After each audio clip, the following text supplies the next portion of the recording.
أعوذ بالله من الشيطان الرجيم بسم الله الرحمن الرحيم يا أيها الذين آمنوا لا يسخر قوم من قوم عسى أن يكونوا خيرا منهم ولا نساء من نساء عسى أن يكن خيرا منهن ولا تلمزوا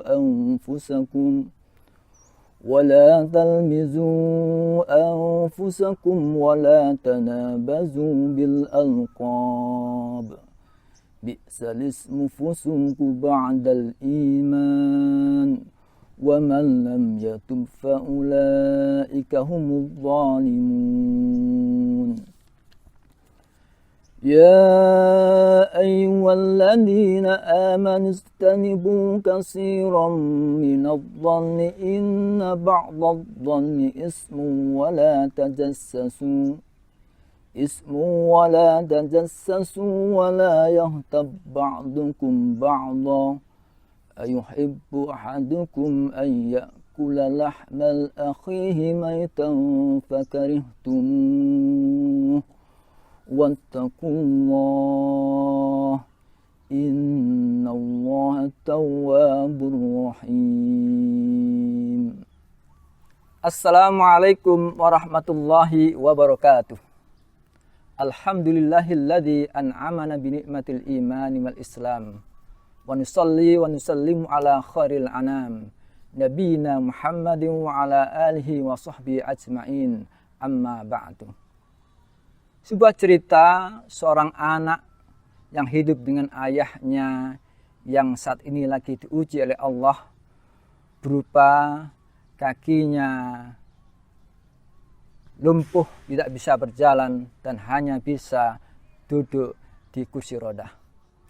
Suatu hari anak tersebut terlambat datang ke sekolah. Dia berjalan menuju kelasnya. Kemudian anak tersebut mengetuk pintu tempat dia belajar. Suatu hari anak tersebut terlambat datang ke sekolah. Tibalah dia di tempat kelas dia belajar. Pas di depan pintu, anak tersebut mengetuk pintu. Sang guru yang ada di dalam pun menjawab, silakan masuk. Kemudian dibukalah pintu oleh anak tersebut dan anak itu pun langsung masuk ke kelasnya. Sebelum anak itu masuk ke kelasnya, sang guru memanggil anak tersebut. Hai kamu, kemari. Kamu terlambat ya? Mengapa terlambat? Dengan nada yang agak keras dan sangat marah, guru itu pun tidak memberikan sebuah kesempatan pada anak tersebut untuk menjawab pertanyaan dari sang guru. Lalu sang guru pun langsung menyuruh anak tersebut merentangkan tangannya, kemudian dipukullah tangan anak tersebut dengan sebuah penggaris. Dengan nada yang agak marah, guru itu pun langsung mempersilakan anak tersebut kembali ke tempat duduk sambil berpesan, besok jangan diulangi lagi, begitu juga yang lain. Di hari berikutnya, anak tersebut ternyata lambat lagi. Dan seperti sebelumnya, ketika di depan kelas, anak itu pun mengetuk pintu supaya dapat izin oleh gurunya supaya bisa masuk kelas kembali. Seperti hari sebelumnya, guru itu pun memberikan kode, silakan masuk. Tanpa berbicara, guru itu pun menghampiri anak tersebut dan langsung mengambil sebuah penggaris dan meminta tangan anak itu untuk dilentangkan dan dipukullah yang kedua kali lebih keras tangan anak tersebut dengan penggaris. Di hari ketiga ternyata diulangi kembali. Anak itu terlambat lagi datang ke sekolah. Seperti hari sebelumnya, tanpa kode, sang guru memukul lebih keras lagi dari hari sebelumnya tangan anak itu dengan sebuah penggaris. Guru pun kembali mempersilakan anak itu untuk menuju ke tempat duduknya. Anak itu berjalan sambil menundukkan kepala. Dia merasa sedih dan sangat malu dengan apa yang telah terjadi pada dirinya.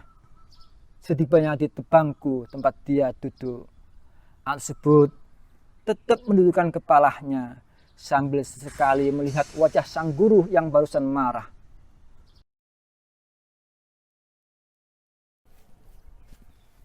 Para pemirsa, selanjutnya ada satu kejadian menarik.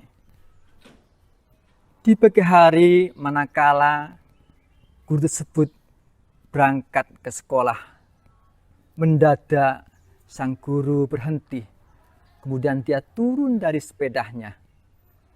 Dia lihatlah dari sebuah kejauhan, nampak seorang anak kecil yang masih memanggul tas di punggungnya.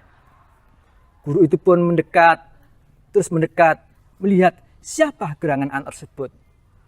Subhanallah, guru tersebut sambil termangu melihat ternyata anak kecil itu adalah anak yang biasanya setiap hari dia hukum karena datang terlambat ke sekolah. Guru itu pun baru mengerti, ternyata ketika anak itu terlambat datang ke sekolah dikarenakan karena setiap harinya dia harus mengantarkan orang tuanya untuk berangkat di tempat kerja. Selalu sang guru itu pun melihat jam, kemudian dia melanjutkan perjalanan menuju ke sekolah. Begitu juga oleh anak tersebut, dia berlari sekencang mungkin supaya tidak terlambat lagi datang ke sekolah. Tapi apa boleh buat lagi, ternyata anak itu pun masih terlambat datang ke sekolah. Seperti biasanya, anak itu pun mengetuk pintu. Di dalam kelas itu pun sang guru sudah siap melihat anak tersebut masuk ke kelas. Dengan kode seperti biasanya, silakan masuk. Sang anak pun masuk ke kelas. Tanpa dikomando oleh seorang guru, anak itu pun berjalan menghampiri sang guru tanpa berkata-kata sambil menundukkan kepalanya. Dia pun kemudian membuka tangan kanannya untuk siap dipukul kembali oleh sang guru. Tapi apa yang terjadi? Tiba-tiba sang guru itu pun mengambil penggaris, dan penggaris yang biasanya digunakan untuk memukul anak tersebut ditaruh di atas tangan kanan anak tersebut.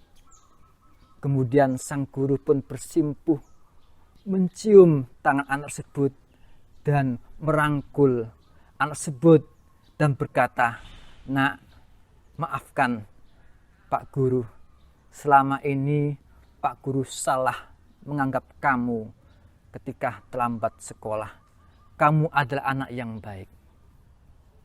Para pemirsa yang berbahagia, dari cerita itu setidaknya ada 2 hikmah yang bisa kita ambil. Yang pertama, marilah kita biasakan untuk tidak mudah menghakimi seseorang apabila kita tidak tahu permasalahan yang sebenarnya yang terjadi pada orang tersebut. Bisa jadi orang tersebut melakukan kesalahan yang kecil karena dia melakukan sesuatu pekerjaan yang sangat mulia, yang barangkali ketika kita mengalami peristiwa yang sama, kita belum bisa melaksanakan seperti halnya pekerjaan orang yang kita salahkan tersebut. Yang kedua, para pemirsa, Janganlah malu ketika kita membuat kesalahan, kita meminta maaf dan memaafkan kesalahan orang lain. Karena meminta maaf dan memaafkan adalah perbuatan yang sangat mulia. Disitulah muncul sebuah sikap kejujuran, keterbukaan hati seorang hamba pada sesamanya. Dan itu merupakan salah satu contoh akhlak mulia yang diajarkan oleh Rasulullah SAW. Demikianlah sedikit cerita yang bisa saya sampaikan. Semoga bermanfaat. Wal afu minkum. Wassalamualaikum warahmatullahi wabarakatuh.